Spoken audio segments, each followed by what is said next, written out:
Hello, everyone, and this is Mrs. Cofield. I'm excited that you came back to join us this week.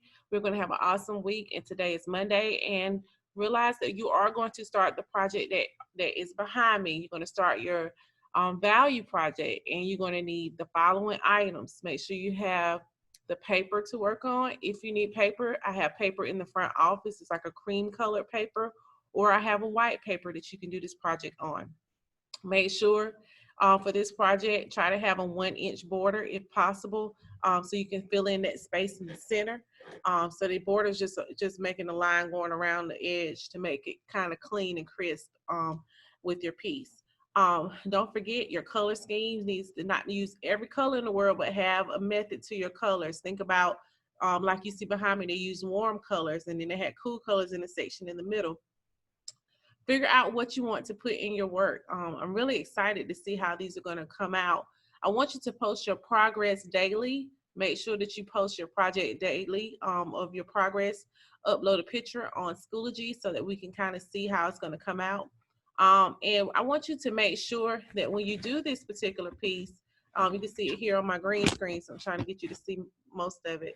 But when you do this particular piece, you want to make sure that you have all your designs in there. You want to really utilize your space.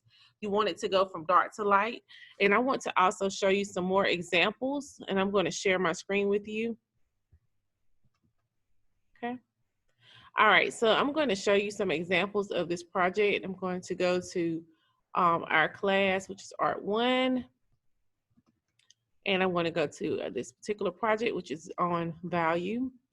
And let's look at some of these examples. Okay, so as you can see here, this is a very nice image. This is actually some student work, but look at the shading.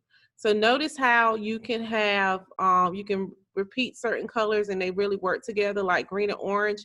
Notice when you shade, it should get lighter in the center of your piece if you're gonna do this type of design, okay?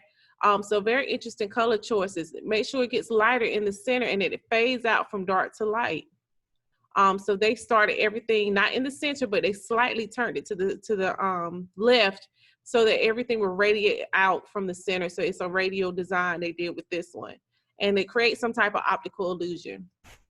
This is a beautiful piece that one of my students completed. But notice that you take your line, this is your baseline, and they created all these little sections out of those lines. Warm colors here. They use cool colors with the exception of yellow so it can balance out. They use all three primary colors, and I think they use blue, light blue.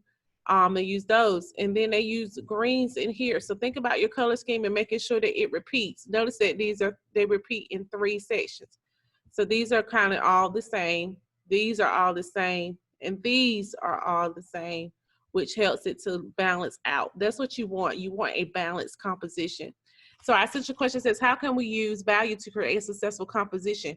The way we do that is by making sure that we shade from dark to light. Notice that it gets lighter in the middle sections, and you don't see where it abruptly stops with the shading.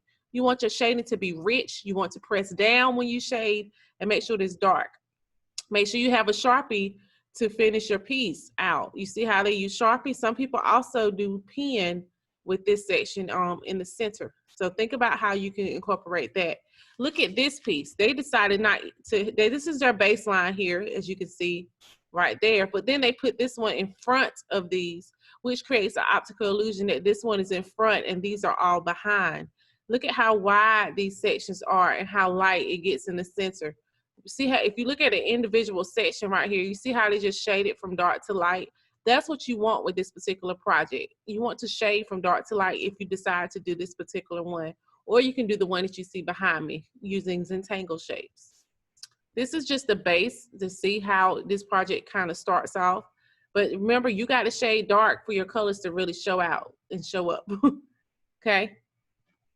So think about what you want to do, and you can go from there. Okay.